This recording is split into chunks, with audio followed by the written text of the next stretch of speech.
നമസ്കാരം, മൈ വേൾഡിലേക്കും ഇന്നത്തെ ടാരോ റീഡിങ്ങിലേക്കും എൻ്റെ എല്ലാ പ്രിയപ്പെട്ട കൂട്ടുകാർക്കും എൻ്റെ വ്യൂവേഴ്സിനും എൻ്റെ പ്രിയപ്പെട്ട മെമ്പേഴ്സിനും സ്വാഗതം. Good morning. എല്ലാവർക്കും നല്ലൊരു ദിവസം ആശംസിക്കുന്നു. നന്മകൾ മാത്രം ഉണ്ടാവട്ടെ എന്ന് പ്രാർത്ഥിക്കുന്നു യൂണിവേഴ്സിനോട്. അപ്പോൾ ഇന്ന് ഞാൻ ടാരോയിലൂടെ നിങ്ങൾക്കായിട്ട് വായിക്കാൻ പോകുന്ന ഒരു എനർജി എന്ന് പറഞ്ഞാൽ നിങ്ങളുടെ വ്യക്തിയുടെ ഇപ്പോഴത്തെ ഒരു സിറ്റുവേഷനാണ്, സാഹചര്യമാണ്.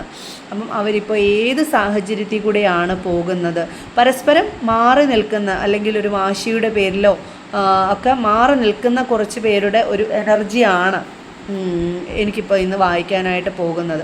അപ്പോൾ ഇത് എല്ലാവർക്കും കണക്റ്റ് ആവണമെന്നില്ല, ഇതൊരു ജനറൽ റീഡിംഗ് ആണ്. അപ്പം പലരുടെയും എനർജി സാമ്യമുള്ള ഒരു റീഡിംഗ് ആണ്. അപ്പം നിങ്ങൾക്ക് കണക്റ്റ് ആവുന്ന കാര്യങ്ങൾ മാത്രം നിങ്ങൾ എടുക്കുക, അല്ലാത്തത് നിങ്ങൾ വിട്ടേക്കുക. ഇതൊരു ജനറൽ റീഡിംഗ് ആണ്, ജനറൽലെസ് ആണ്, ടൈംലെസ് ആണ്. അതുകൊണ്ട് നിങ്ങളിത് എപ്പോൾ മുതൽ കാണുന്നുവോ അപ്പോൾ മുതൽ നിങ്ങൾക്കിത് വാലിഡായി തുടങ്ങുന്നതാണ്. ഓക്കെ. അപ്പോൾ നിങ്ങളെ വ്യക്തിയെ മനസ്സുകൊണ്ട് ആലോചിച്ച് വളരെ പീസ്ഫുള്ളായിട്ടുള്ളൊരു അന്തരീക്ഷത്തിലിരുന്ന് വിശ്വാസത്തോടു കൂടി വേണം റീഡിങ് കാണാനായിട്ട്. നെഗറ്റീവായിട്ടുള്ള കാര്യങ്ങൾ മനസ്സിൽ വെച്ചിട്ട് ടാരോ റീഡിങ്ങിനെ സമീപിക്കരുത്. അങ്ങനെയുള്ളവർ കാണണ്ട, സ്കിപ്പ് ചെയ്ത് കളഞ്ഞേക്കുക, നിർബന്ധമില്ല. ഓക്കെ. അതേപോലെ എന്നെ ചാനൽ സ്നേഹിക്കുന്നതിനും എന്നെ സപ്പോർട്ട് ചെയ്യുന്നതിനും ഒരുപാട് നന്ദിയുണ്ട്. അതേപോലെ ചാനൽ സബ്സ്ക്രൈബ് ചെയ്യാനും ലൈക്ക് ചെയ്യാനും ഹൈപ്പ് ചെയ്യാനും നിങ്ങൾ മറക്കരുത്. നിങ്ങൾ സബ്സ്ക്രൈബ് ചെയ്യുമ്പോൾ നിങ്ങളുടെ ഒരു എനർജിയും കൂടെ ഇതിലോട്ട് വരുന്നതായിരിക്കും. അതേപോലെ ചാനലിൽ മെമ്പർഷിപ്പ് ഉണ്ട്. നിങ്ങൾക്ക് മെമ്പർഷിപ്പിൽ ജോയിൻ ചെയ്യാൻ താല്പര്യമുണ്ടെങ്കിൽ മെമ്പർഷിപ്പ് എടുത്ത് ജോയിൻ ബട്ടണിൽ പ്രസ് ചെയ്ത് കയറാവുന്നതാണ്. മെമ്പേഴ്സിന് ഞാൻ വീക്കിലി 1 ക്വസ്റ്റ്യൻ റീഡ് ചെയ്ത് കൊടുക്കാറുണ്ട്. നിങ്ങൾക്ക് ചോദിക്കാവുന്നതാണ്. നിങ്ങൾക്ക് വാട്സപ്പ് വഴി നിങ്ങൾക്ക് എന്തെങ്കിലും സിറ്റുവേഷൻ അറിയണമെന്നുണ്ടെങ്കിൽ നിങ്ങൾക്ക് 1 ക്വസ്റ്റ്യൻ റീഡിങ് ചോദിക്കാവുന്നതാണ്. ഇതെല്ലാവർക്കും ചോദിക്കാവുന്നതാണ്, മെമ്പേഴ്സിന് മാത്രം. ഓക്കെ. അല്ലാത്തവർക്ക് പേഴ്സണൽ റീഡിംഗ് ഉണ്ട്. നമുക്ക് റിലേഷൻഷിപ്പ് റീഡിങ്ങും ഉണ്ട്, കരിയർ റീഡിങ്ങും ഉണ്ട്, ഫുൾ റീഡിങ്ങും ഉണ്ട്. അപ്പം ഏതാണെന്ന് വെച്ചാൽ നിങ്ങൾ വാട്സപ്പിൽ കോൺടാക്റ്റ് ചെയ്താൽ മതി. ഞാൻ നമ്പർ ഇവിടെ കൊടുത്തിട്ടുണ്ട്. ഓക്കെ. അപ്പം നമുക്ക് ലൈക്ക് ചെയ്തിട്ട് വീഡിയോ കാണാം. പോസിറ്റീവ് മൈൻഡോടുകൂടി ഇരുന്ന് റീഡിങ് കാണുക. ഓക്കെ. നമുക്ക് കാർഡ്സ് എടുക്കാം. പോസിറ്റീവ് മൈൻഡോടുകൂടി നിങ്ങളെ വ്യക്തിയെ മനസ്സുകൊണ്ട് ആലോചിച്ചോളൂ.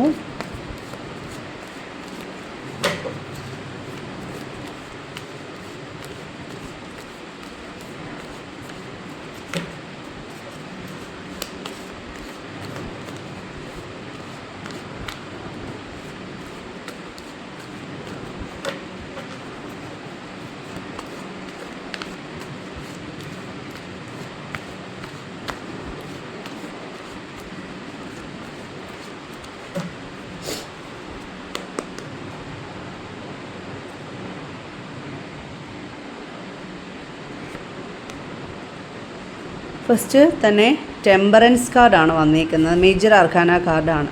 ഒരു മാലാഖയുടെ ചിത്രമാണ്. എല്ലാം ബാലൻസ്ഡ് ആയിട്ട് സമാധാനപരമായിട്ട് മിതത്വം എന്നാണ് ഇതിൻ്റെ ഒരു അർത്ഥം വരുന്നത്. ഉള്ളതുകൊണ്ട് ജീവിക്കുക എന്നൊക്കെ പറയാം. അപ്പം നിങ്ങളുടെ വ്യക്തിയുടെ മനസ്സിൽ ഇപ്പോൾ ആഗ്രഹിക്കുന്ന ഒരു കാര്യമെന്ന് പറഞ്ഞു കഴിഞ്ഞാൽ ഉള്ളത് കൊണ്ട് ജീവിച്ചാൽ മതിയേ എന്നുള്ളൊരു ഭാവമാണിപ്പോൾ. എല്ലാം ഒന്ന് സമനിലയിൽ പോകണം. ഇനി ഒന്നിനും വഴക്കിനായാലും പ്രശ്നങ്ങൾക്കായാലും ഒന്നും വയ്യ, സമാധാനമാണ് ഇനി വേണ്ടുന്നത് എന്നുള്ളൊരു ചിന്തയാണിപ്പോൾ നിങ്ങളുടെ വ്യക്തിയുടെ ഉള്ളിൽ. അതെ, പേജ് ഓഫ് വാൺസ്. ഞാൻ പറഞ്ഞല്ലോ, സമാധാനം മതി ഇനി. എല്ലാം ശുഭാപ്തി വിശ്വാസത്തോടു കൂടി മുന്നോട്ട് പോകും. ശുഭപ്രതീക്ഷയാണ് മനസ്സിനകത്ത്. എന്നുവെച്ചാൽ ഒരുപാട് പ്രശ്നങ്ങൾ അതിജീവിച്ചു ഇങ്ങറ്റത്ത് എത്തി നിൽക്കുന്ന ഒരവസ്ഥയാണ്. അതുകൊണ്ട് തന്നെ ഇനി എന്ത് വന്നാലും നേരിടാനുള്ള ഒരു മനക്കരുത്തുണ്ട് എന്നുള്ളതാണ് ഇപ്പോൾ മനസ്സിലാക്കാനായിട്ട് കഴിയുന്നത്. ഒരുപാട് മത്സരബുദ്ധി കാണിച്ചിട്ടുണ്ട്, ചീറ്റിംഗ് ചെയ്തിട്ടുണ്ട്, കൂടെ നിന്നവരെ ചതിച്ചിട്ടുണ്ട്, മറ്റുള്ളവരെ സങ്കടപ്പെടുത്തിയിട്ടുണ്ട്, സ്വന്തം കാര്യത്തിന് വേണ്ടിയിട്ട് നീങ്ങിയിട്ടുണ്ട്. അങ്ങനെയൊക്കെയുള്ള ചെയ്ത ഒരു വ്യക്തിയാണ് നിങ്ങളുടെ വ്യക്തി എന്ന് പറഞ്ഞാൽ. എന്നുവെച്ചാൽ കൂടെ നിന്നവരെ ചതിച്ചു, സ്വന്തം കാര്യത്തിന് വേണ്ടി, സ്വാർത്ഥ ലാഭത്തിന് വേണ്ടി സ്വന്തം കൂടെ നിന്നവരെ ചതിച്ചു, പറ്റിച്ചു. പക്ഷേ ഒന്നും നേടിയില്ല. എന്ത് നേടി അതുകൊണ്ട് എന്ന് നമുക്ക് നോക്കാം. ഒന്നും നേടിയില്ല എന്നാണ് പറയുന്നത്. ആ ചതിച്ചിട്ട് പോയിട്ട് എന്താണ് സംഭവിച്ചത്? നഷ്ടങ്ങൾ മാത്രമാണ് ഉണ്ടായത്. അതുകൊണ്ട് തന്നെയാണ് ഇപ്പോൾ ഒരു തിരിച്ചറിവ് വന്നേക്കുന്നത്. ഇനി ഒന്നും വേണ്ട, സമാധാനം മാത്രം മതി എന്ന് ഇപ്പം മനസ്സുകൊണ്ട് ചിന്തിക്കുന്നത്. ഇപ്പം മറ്റുള്ളവരെ ചതിച്ചും വെട്ടിച്ചും നേടിയതെല്ലാം നഷ്ടപ്പെട്ടു. കൂടെ നിന്നവരെ ചതിച്ചിട്ട് എന്തോ കൊട്ടാരം കെട്ടാം അല്ലെങ്കിൽ എന്തോ വലിയ ജീവിക്കാം എന്നൊക്കെ പറഞ്ഞ് പോയിട്ട് ഇപ്പോൾ 4 ഓഫ് പെൻറ്റിക്കിൾസ് ആണ്. ധനപരമായിട്ടാണെന്നുണ്ടെങ്കിലും എല്ലാ രീതിയിലും നഷ്ടങ്ങൾ മാത്രമാണ്. പക്ഷേ ഈഗോയ്ക്ക് ഒരു കുറവും ഇല്ല എന്നുള്ളതാണ് കാണുന്നത്. പുറത്ത് കാണിക്കുന്നില്ല, തോറ്റു കൊടുക്കാൻ തയ്യാറല്ല, വിട്ടു കൊടുക്കാൻ തയ്യാറുമല്ല എന്നുള്ളൊരു ചിന്തയാണ് മനസ്സിൽ. ഇങ്ങനെയൊക്കെ ആയിരുന്നാലും ഞാൻ ഏതാണ്ട് എന്നെ കണ്ട ഒരു കുഴപ്പവും ഇല്ല, ഞാൻ തോറ്റിട്ടൊന്നുമില്ല, പിന്നെ എല്ലാവരുടെ അടുത്തും തിരിച്ചു വരാം, അല്ലെങ്കിൽ പഴയതുപോലെ പോവാം, സമാധാനം മതി, അങ്ങനെയാണ്. പക്ഷെ അങ്ങോട്ട് തുറന്ന് പറയാനൊരു മനസ്സില്ല എന്നുള്ളതാണ് ഈ ഒരു കാർഡ് കൊണ്ട്. ഒന്നുമില്ല കയ്യിൽ, പക്ഷേ തുറന്ന് പറയാൻ തയ്യാറല്ല എന്നാണ് ചുരുക്കം പറഞ്ഞാൽ. ഓക്കെ, തോൽക്കാൻ തയ്യാറല്ല എത്ത വ്യക്തി, പക്ഷേ മനസ്സിനകത്ത് നിങ്ങളെക്കുറിച്ച് മാത്രമാണ് ചിന്തിക്കുന്ന ഒരു പഴയ നൊസ്റ്റാൾജിയ, ഒരു ഓർമ്മ മനസ്സിനകത്തുണ്ട്.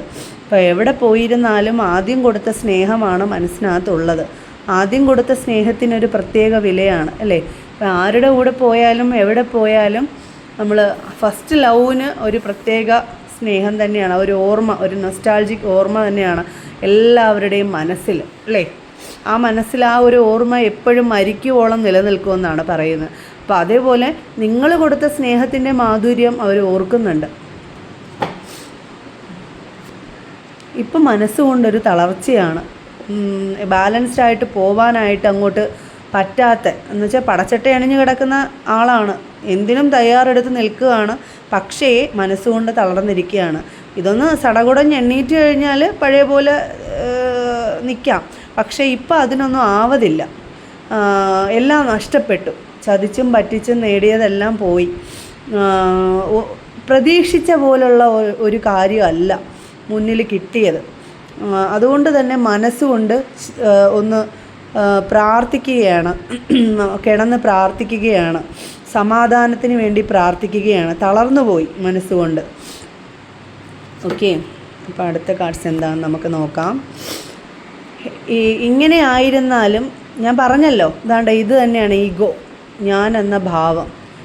ഇത്രയൊക്കെ മനസ്സുകൊണ്ട് തളർന്നിട്ടും അതൊന്നും പുറമേ കാണിക്കാത്ത വ്യക്തിയാണ്. എന്ന് വെച്ചാൽ ഞാൻ ആരുടെയും മുമ്പിൽ തോൽക്കില്ല, എനിക്ക് രാജാവ്, കിങ് ഓഫ് വാൺസ്, എനിക്ക് രാജാവിനെ പോലെ തന്നെ ഞാൻ നിൽക്കും.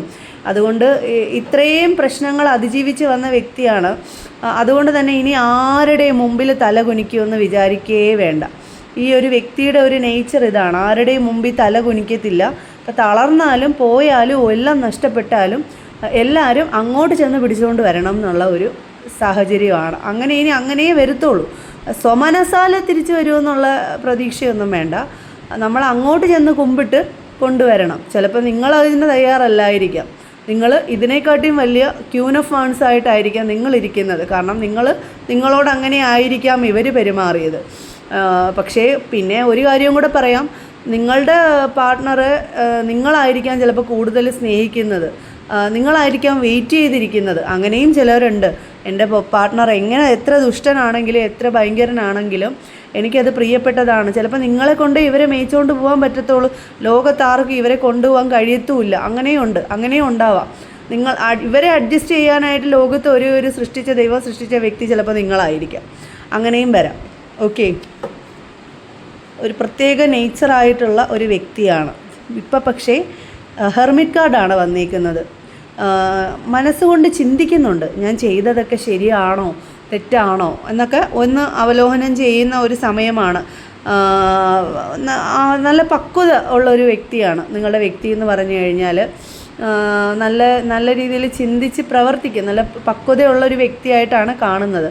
ഇപ്പം പക്ഷേ ചെയ്തതൊക്കെ അബദ്ധമായോ എന്നൊക്കെയുള്ള ഒരു ചിന്തയുണ്ട്. ഒറ്റപ്പെട്ടാണ് ഇപ്പം നിൽക്കുന്നത്. ഞാൻ പറഞ്ഞല്ലോ, ആൾ തളർന്ന ഒരു സാഹചര്യമാണ്, മനസ്സുകൊണ്ട് തളർന്നു. പഴയതുപോലുള്ളൊരു ആവേശമൊക്കെ കെട്ടുപോയി. അടിക്കാനും വഴക്കിനും ഒന്നും ഇനി താല്പര്യമില്ല. എന്ന് വെച്ചാൽ മനസ്സുകൊണ്ട് തളർന്നു. എവിടുന്നോ നല്ല രീതിയിൽ കിട്ടിയിട്ടുണ്ട്. നമ്മൾ ചെയ്തതിൻ്റെയൊക്കെ ഒരു തിരിച്ചടി എവിടുന്നോ കിട്ടിയ ഒരു സാഹചര്യമായിട്ടാണ് എനിക്ക് കാണുന്നത്. കൂടെ നിൽക്കുന്നവർ ചീറ്റ് ചെയ്തു, നിങ്ങളെ ചീറ്റ് ചെയ്തിട്ടുണ്ടെങ്കിൽ എവിടുന്നോ ചീറ്റിങ് കിട്ടിയിട്ടുണ്ട്. അപ്പോൾ ഒറ്റപ്പെട്ട് നിൽക്കുകയാണ്, ആരും ഇല്ല. ഇപ്പം വെളിച്ചം അന്വേഷിച്ച് പോവുകയാണ്. അതേപോലെ നമ്മൾ ചെയ്ത കാര്യങ്ങൾ, പഴയ ചെയ്തു കൂട്ടിയ കാര്യങ്ങളൊക്കെ ഒറ്റയ്ക്ക് നിന്ന് ചിന്തിക്കുന്ന ഒരു സമയമായിട്ടാണ് എനിക്കിപ്പോൾ കാണാനായിട്ട് കഴിയുന്നത്. നിങ്ങളുടെ വ്യക്തിയുടെ ഇപ്പോഴത്തെ ഒരു സിറ്റുവേഷനും എനർജിയും അവസ്ഥയൊക്കെ ഇതാണ് എന്നുള്ളതാണ് എനിക്ക് കാണാനായിട്ട് കഴിയുന്നത്. ചിലവർക്ക് ചില കർമ്മകൾ കിട്ടും, അതാണ്. അതെ, ഹാങ്ഡായിട്ട് നിൽക്കുകയാണ്. പല കാര്യങ്ങളും പല രീതിയിൽ ചിന്തിച്ച് കൂട്ടുന്നുണ്ട്. ഏകാന്തമായിട്ട് നിൽക്കുമ്പോഴും ഒക്കെയാണല്ലോ നമ്മൾ ഒറ്റയ്ക്ക് ഇരുന്ന് പല കാര്യങ്ങളും ഓവർ തിങ്കിങ് ചെയ്യുന്നത്. മനസമാധാനം ഇല്ലാത്ത ഒരു സാഹചര്യമാണ് ഇപ്പോൾ നിങ്ങളുടെ വ്യക്തിക്ക്. നിങ്ങളിൽ നിന്ന് മാറി നിൽക്കുന്ന ഒരു വ്യക്തിയുടെ ഒരു എനർജി ആയിട്ടാണ്. കാരണം നിങ്ങളെ കൂടെ നിൽക്കുകയാണെന്നുണ്ടെങ്കിൽ അവർക്ക് ഇത്രയും ഒറ്റപ്പെടൽ അനുഭവിക്കേണ്ടി വരില്ല എന്നുള്ളതാണ്. ഒന്നുമില്ലെങ്കിലും വഴക്ക് കൂടാനും കുത്തുവാക്ക് പറയാനെങ്കിലും ഒരാൾ കൂടെ ഉണ്ടാവുമ്പം ഇത്ര ഒറ്റപ്പെടൽ ഫീൽ ചെയ്യത്തില്ല. ഇതിപ്പോൾ ആരുമില്ല കുറ്റം പറയാനും കുത്തുവാക്ക് പറയാനും വഴക്കുണ്ടാക്കാനും ഒന്നും ആരുമില്ല. ചെയ്തതിനൊക്കെ നല്ല രീതിയിൽ എന്തോ തിരിച്ചടി കിട്ടിയ ഒരു രീതിയാണ് ഇപ്പോൾ എനിക്ക് കാണാനായിട്ട് കഴിയുന്നത്. എന്തായാലും ഹാങ്ഡ് മാനാണ്, മേജർ ആർക്കാനയാണ് കൂടുതൽ ഹെർമിറ്റും ടെമ്പറൻസും വന്നേക്കുന്നത്. അതേപോലെ ഹാങ്ഡ് മാനും വന്നേക്കുന്നത്. 3 മേജർ ആർക്കാന കാർഡാണ്. അപ്പം ചിന്തിക്കുന്നതെന്ന് പറഞ്ഞു കഴിഞ്ഞാൽ മോശമായിട്ടല്ല കേട്ടോ, പല രീതിയിലും പല ആംഗിളിൽ നിന്നും അവർ ചിന്തിക്കുന്നുണ്ട്. തെറ്റേതാ ശരി ഏതാന്നൊക്കെ അവർ അവലോകനം ചെയ്യുന്നുണ്ട്. പക്ഷേ ഞാൻ പറഞ്ഞല്ലോ, ഇങ്ങനെ വീണ് കിടന്നാലും പടച്ചട്ടി അണിഞ്ഞ് കിടക്കുന്ന ഒരു പോരാളിയാണ്. മനസ്സുകൊണ്ട് മനസ്സേ തളർന്നിട്ടുള്ളൂ, ശരീരം തളർന്നിട്ടില്ല എന്നുള്ളതാണ്. അതുപോലെ മെജീഷ്യനാണ്. ഒന്ന് സടകുടഞ്ഞ് എണ്ണീറ്റ് കഴിഞ്ഞാൽ ഏത് സാഹചര്യവും അതിജീവിച്ച് നിൽക്കാൻ കഴിവുള്ളൊരു വ്യക്തിയാണ്. അതേപോലെ സ്വന്തം കഴിവുകൊണ്ട് വിജയങ്ങൾ നേടാനും കഴിവുള്ളൊരു വ്യക്തിയാണ്. അതേപോലെ മറ്റുള്ളവരെ മലത്തി അടിക്കാനും കഴിവുള്ള വ്യക്തിയാണ്. ദ മെജീഷ്യൻ എന്ന് പറഞ്ഞാൽ കൺകെട്ട് കാണിച്ച് നിൽക്കത്തില്ലേ, അത് തന്നെയാണ്. എങ്ങനെയും ഒരു കൺകെട്ട് കാണിച്ച് അവിടെ കയറിപ്പറ്റും, അല്ലെ നിന്ന് ഏത് സാഹചര്യവും അതിജീവിച്ച് പോവും എന്നുള്ളതാണ്. അത്ഭുതം കാണിക്കുന്ന ഒരു വ്യക്തിയാണ്. വിജയിക്കാൻ കഴിവുള്ള വ്യക്തിയാണ്. Number 1 the magician, major arcana card. Okay, തീർച്ചയായും അവരൊരു നീതി കൊടുക്കണം, ഒരു ജസ്റ്റിസാണ് ആഗ്രഹിക്കുന്നത്. ചെയ്തു പോയതിനെല്ലാം ഒരു നീതി അവർക്ക്, ചിലപ്പോൾ നിങ്ങളോട് ചെയ്ത തെറ്റിനെല്ലാം നിങ്ങൾക്കൊരു നീതി തരണമെന്ന് അവർ ആഗ്രഹിക്കുന്നു. കാരണം ഒരുപാട് തെറ്റുകൾ നിങ്ങളോട് ചെയ്തിട്ടുണ്ട്. ഇപ്പോൾ ഈ തുറന്ന് സമ്മതിച്ചില്ലെങ്കിലും ഈ ഒരു സ്വഭാവം ഇങ്ങനെ ആണ്, ആളുടെ നേച്ചർ ഇതാണ്. അത് കുറ്റം പറഞ്ഞിട്ട് കാര്യമില്ല. അത് ഇനി മരണം വരെ അങ്ങനെയായിരിക്കും. ആരുടെയും മുമ്പിൽ അത് നിങ്ങൾക്കറിയായിരിക്കുമല്ലോ നിങ്ങളുടെ വ്യക്തിയുടെ സ്വഭാവം. അപ്പം ജനിച്ചപ്പോൾ മുതലേ ഇങ്ങനെയാണ് ആളുടെ സ്വഭാവം. അപ്പോൾ ചിലപ്പോൾ വളർന്നു വന്ന ചുറ്റുപാട് കൊണ്ട് ആയിരിക്കാം ഇങ്ങനെയൊക്കെ ആയിപ്പോയത്. ചിലവർ സ്നേഹം കിട്ടാത്ത വളർന്നു വന്ന സിറ്റുവേഷൻ ആയിരിക്കാം. ചിലപ്പോൾ അങ്ങനെയൊക്കെ ഉള്ളവർക്കൊരു ഹാർഡ് സ്വഭാവമായിരിക്കും. അവരൊന്നും ആരുടെയും മുമ്പിലൊന്നും താരത്തില്ല. അങ്ങനെയൊക്കെ ചില ആൾക്കാരൊക്കെ ഉണ്ട്. അപ്പോൾ അങ്ങനെ അവരുടെ മനസ്സിൽ നിങ്ങളോട് തോറ്റു കൊടുക്കാൻ നിങ്ങൾ പുറമേ ഇങ്ങനെ പുറന്തോടിങ്ങനെ കാണെങ്കിൽ അവരുടെ ഉള്ളുകൊണ്ട് അവരൊരുപാട് പശ്ചാത്തപിക്കുന്നുണ്ട്.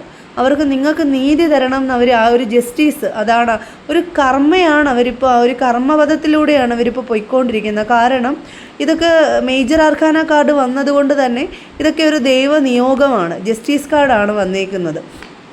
ഒരു നീതി, അവർക്കും ഒരു നീതി ലഭിക്കും. അവർക്ക് ചെയ്ത പ്രവൃത്തിക്കൊരു നീതി ലഭിക്കും. അവർക്കൊരു മെൻ്റൽ ക്ലാരിറ്റി, ഏസ് ഓഫ് സോൾസാണ് വന്നേക്കുന്നത്. അവർക്ക് എല്ലാത്തിനും ഒരു ക്ലാരിറ്റി മനസ്സുകൊണ്ട് കിട്ടിയിട്ടുണ്ട്, ഒരു ആശയം. എങ്ങനെ ഇനി കാര്യങ്ങളെല്ലാം മനസ്സിലായി അവർക്ക്. തെറ്റ് ആരുടെ കയ്യിലാണെന്നും എന്താണെന്നും ഉള്ള തിരിച്ചറിവ് അവർക്ക് വന്നിട്ടുണ്ട്. അതുകൊണ്ട് തന്നെ ഒരു ജസ്റ്റിസ് അവർ ആഗ്രഹിക്കുന്നുണ്ട്. ഒരു നീതി കൊടുക്കണം, ഒരു നീതി അവർക്കും വേണം. അതുകൊണ്ട് തീർച്ചയായും ഈ ഒരു വ്യക്തി അടുത്തോട്ട് വരും. അവർ ഒന്നെങ്കിൽ അത് ഇച്ചിരിയും കൂടെ ഒന്ന് വൈകിട്ടാണെങ്കിലും അവർ വരും. സ്വതന്ത്ര ചിന്താഗതിയോടുകൂടി മുന്നോട്ട് പോകാനാണ് അവർ, മെൻ്റൽ ക്ലാരിറ്റിയോടുകൂടി അവർക്ക് നിങ്ങളടുത്തോട്ട് വരും. അതിന് വേണ്ടിയിട്ടാണ് അവർ നിൽക്കുന്നത്. ഇത്രയും നാളൊരു ക്ലാരിറ്റി ഇല്ലായിരുന്നു അവർക്ക്. ഞാൻ പറഞ്ഞല്ലോ, പല ആംഗിളിൽ അവർ ചിന്തിക്കുന്നുണ്ട്. അവർ ഹെർമിറ്റ് കാർഡ് വന്നതുകൊണ്ട് തന്നെ ഒറ്റപ്പെട്ട് അവർ ചെയ്ത തെറ്റുകളെക്കുറിച്ച് അവർ ചിന്തിച്ച് കൂട്ടുന്നുണ്ട്.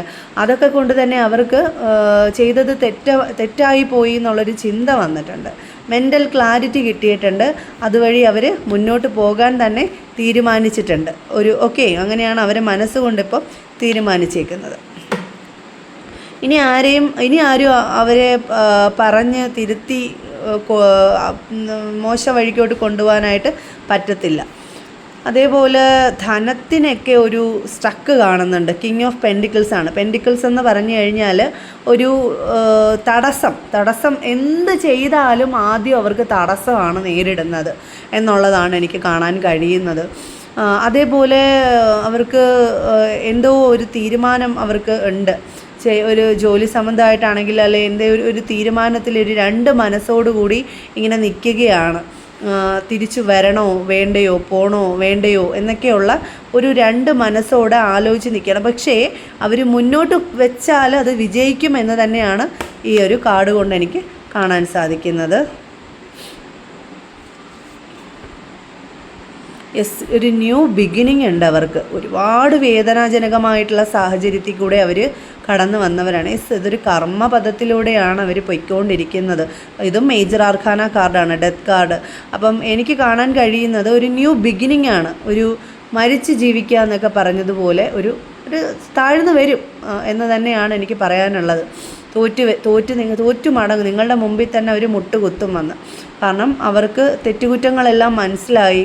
കാരണം ജീവിതത്തിൽ ഒറ്റപ്പെട്ടു പോയി. അവർക്കിനി അവരുടെ പാർട്ട്ണറെ കാണൂ, വേറെ ആരും ഇനി കാണത്തില്ല എന്നുള്ളൊരു തിരിച്ചറിവ് അവർ ഈ ഒരു ജീവിതം കൊണ്ട് പഠിച്ചു എന്നുള്ളതാണ്. ഈ ഒരു കർമ്മയിലൂടെ അവർ പഠിച്ചു എന്നുള്ളതാണ് എനിക്കിവിടെ കാണാൻ കഴിയുന്നത്. ഇപ്പം ലോകത്തിനി ആരും കാണില്ല, തൻ്റെ കൂടെയുള്ളവർ മാത്രമേ അവർക്ക് കാണൂ എന്നുള്ളൊരു തിരിച്ചറിവ് അവർക്ക് ഉണ്ടായിക്കഴിഞ്ഞു. അതുകൊണ്ട് തന്നെ അവർ നിങ്ങളുടെ അടുത്തേക്ക് തന്നെ തിരിച്ചു വരും. ഒരു ന്യൂ ബിഗിനിങ്ങിനായിട്ട്, ഇനിയുള്ള കാലം സന്തോഷമായിട്ട് ജീവിക്കാനായിട്ട് തന്നെ അവർ തിരിച്ചു വരും എന്ന് തന്നെയാണ്. ഓക്കെ, ബോട്ടമായിട്ട് എനിക്ക് കിട്ടിയേക്കുന്നതും നൈറ്റ് ഓഫ് സോൾസ് ആണ്. വളരെ ഫാസ്റ്റായിട്ട് തന്നെ അവർ ക്ലാരിറ്റിയോടുകൂടി തന്നെ വളരെ ഫാസ്റ്റായിട്ട് ആക്ഷൻ എടുത്ത് നിങ്ങളടുത്തോട്ട് വരും എന്ന് തന്നെയാണ് കാണുന്നത്. ഓക്കെ, ഹെറോഫൻ്റ് വന്നിട്ടുണ്ട്. ചിലപ്പോൾ ഒരു ഇടപെടൽ, ഒരു മൂന്നാമതൊരു മധ്യസ്ഥൻ്റെ ഒരു ഇടപെടൽ മൂലവും ഇതിനൊക്കെ ഒരു പരിഹാരം ഉണ്ടാവാം എന്നും എനിക്ക് കാണാൻ കഴിയുന്നുണ്ട്. ഓക്കെ, അപ്പോൾ സമാധാനമായിട്ടിരിക്കുക, സന്തോഷമായിട്ടിരിക്കുക. എന്തായാലും നിങ്ങളുടെ വ്യക്തിക്കൊരു തിരിച്ചറിവ് വന്നിട്ടുണ്ട്, ഒരു സമാധാനം വന്നിട്ടുണ്ട്. നിങ്ങളടുത്തോട്ട് അവർ തിരിച്ചു വരും. അവരുടെ മനസ്സൊക്കെ മാറിയിട്ടുണ്ട്. പക്ഷേ ഒരു ഈഗോ, ഞാൻ പറഞ്ഞല്ലോ ജനിച്ചപ്പോഴേ ഉള്ള ആ ഒരു സ്വഭാവം, അത് അത്ര പെട്ടെന്ന് മാറാൻ പറ്റത്തില്ല. ഒരു തോറ്റു കൊടുക്കുന്നൊരു വ്യക്തിയല്ല. പക്ഷേ മനസ്സുകൊണ്ട് അവർ മനസ്സിലാക്കിയിട്ടുണ്ട്. മെഡിറ്റേഷൻ ബ്രിങ് ആൻസർ എന്നാണ്. മെഡിറ്റേറ്റ് ചെയ്താൽ അവർക്കുള്ള ഉത്തരം, ചോദ്യത്തിനുള്ള ഉത്തരം അവർക്ക് കണ്ടെത്താൻ കഴിയും എന്നുള്ളതാണ് അവർക്ക് ഉള്ള ഒരു ഗൈഡൻസ്. ഫോർഗീവ്നെസ്, വിട്ടുവീഴ്ച മനോഭാവം ഇല്ലാതെ ആർക്കും മുന്നോട്ട് പോകാൻ കഴിയില്ല എന്നതാണ് ഏഞ്ചൽസ് പറയുന്നത്. അപ്പം പരസ്പരം വിട്ടുവീഴ്ച ചെയ്ത് മുന്നോട്ട് പോവുക. അപ്പോൾ അവർക്കുള്ളൊരു ഗൈഡൻസാണ് ഞാനിപ്പോൾ എടുത്തത്. ഫോർഗീവ്നെസ്, മെഡിറ്റേഷൻ ബ്രിങ് ആൻസേഴ്സ് എന്ന് വന്നിട്ടുണ്ട്. ഓക്കെ, എല്ലാം പ്രാർത്ഥനയിലൂടെ പരിഹാരമില്ലാത്ത ഒരു കാര്യവുമില്ല. ഓക്കെ, ബി അസർട്ടീവ് എന്ന് വന്നിട്ടുണ്ട്. നിങ്ങൾക്കുള്ള ഒരു ഗൈഡൻസ് എന്ന് പറയുമ്പോൾ ബി അസർട്ടീവ്. ഒരു തീരുമാനമെടുത്ത് അതിൽ ഉറച്ചു നിൽക്കുക, വ്യതിചലിക്കാൻ പാടില്ല. നിങ്ങൾക്ക് കമ്മ്യൂണിക്കേറ്റ് ക്ലിയർലി, നിങ്ങൾക്കുള്ള ഒരു കമ്മ്യൂണിക്കേറ്റ് ക്ലിയർലി എന്നുള്ളതാണ് വന്നിരിക്കുന്നത്. ഹെൽപ്ഫുൾ പീപ്പിൾ, നിങ്ങളെ ഹെൽപ്പ് ചെയ്യാനായിട്ട് ഒരാൾ നിങ്ങളുടെ അടുത്ത് വരും. നിങ്ങളെ തമ്മിലുള്ള പ്രശ്നങ്ങൾ മാറ്റാൻ, ഞാൻ പറഞ്ഞല്ലോ ലാസ്റ്റ് ഒരു ഹെറോഫൻ കാർഡാണ് എനിക്കിവിടെ വന്നത്. നിങ്ങളിടയിലൊരു ചിലപ്പോൾ ഒരു നിങ്ങളെ തല മുതിർന്ന വ്യക്തിയോ അല്ലെങ്കിൽ ഒരു മീഡിയേറ്ററോ ഒക്കെ ഇതിനകത്ത് ചിലപ്പോൾ ഇടപെട്ടെന്ന് വരാം. നിങ്ങളുടെ പ്രശ്നങ്ങൾ ഒരു പരിഹാരത്തിനുള്ള സമയമായിട്ടുണ്ട്, ഒരു ജസ്റ്റിസിനുള്ള സമയമായിട്ടുണ്ട്. അതുകൊണ്ട് തന്നെ ഒരു റീയൂണിയനും ഉള്ള സമയമായി. അത് ഏതെങ്കിലും ഒരു രീതിയിൽ കറങ്ങി തിരിഞ്ഞ് ആരെങ്കിലും നിങ്ങളെ സഹായിക്കാനായിട്ട് വരും എന്നുള്ളതാണ്. അതുവഴി നിങ്ങൾക്കുള്ള കമ്മ്യൂണിക്കേറ്റ് ക്ലിയർലി, എല്ലാ തടസ്സങ്ങളും മാറിക്കിട്ടും. കമ്മ്യൂണിക്കേഷൻ അതെല്ലാം ശരിയാവും എന്നുള്ളതാണ് എനിക്ക് ഏഞ്ചൽസ് കാർഡിലൂടെയും പറയാനായിട്ട് സാധിക്കുന്നത്. ഓക്കെ, അപ്പോൾ ഇന്നത്തെ ഒരു റീഡിംഗ് ആയിട്ട് എനിക്കിതാണ് കിട്ടിയേക്കുന്നത്. പരസ്പരം അകന്ന് മാറി നിൽക്കുന്ന കുറച്ച് പേരുടെ ഒരു എനർജിയാണ്. അതിൽ പ്രത്യേകിച്ച് നിങ്ങളുടെ വ്യക്തിക്കാണ് ഒരു ഈഗോയും ഒക്കെ കൂടുതൽ എന്നുള്ളതാണ് എനിക്ക് കാണുന്നത്. നിങ്ങൾ ചിലപ്പം വളരെ താഴ്ന്നു നിൽക്കുന്ന ഒരു വ്യക്തിയായിരിക്കാം. കാരണം വളരെ ക്ഷമയോടുകൂടി നല്ല മനസ്സിനൊരു ഉടമയായിരിക്കാം. അതുകൊണ്ടാണ് ആ വ്യക്തിക്ക് സ്വന്തം തെറ്റുകൾ മനസ്സിലാവാനായിട്ട് ഈശ്വരൻ ഒരു സാഹചര്യം ഒരുക്കി കൊടുത്തത്. അത് നിങ്ങളുടെ ദൈവത്തിൻ്റെ പ്രാർത്ഥനയുടെയും നിങ്ങളുടെ നല്ല മനസ്സുകൊണ്ടും ആയിരിക്കാം. അപ്പോൾ സമാധാനമായിട്ടിരിക്കുക. നല്ല മനസ്സുള്ളവർക്ക് എപ്പോഴും വിജയമേ ഉണ്ടാവുകയുള്ളൂ. അത് ഈശ്വര സാന്നിധ്യം, യൂണിവേഴ്സിൻ്റെ സപ്പോർട്ട് എപ്പോഴും നിങ്ങളുടെ കൂടെ ഉണ്ടാവും എന്നും ഉണ്ടാവട്ടെ എന്ന് പ്രാർത്ഥിച്ചുകൊണ്ട് മറ്റൊരു റീഡിങ്ങുമായിട്ട് നാളെ കാണാം. Thank you.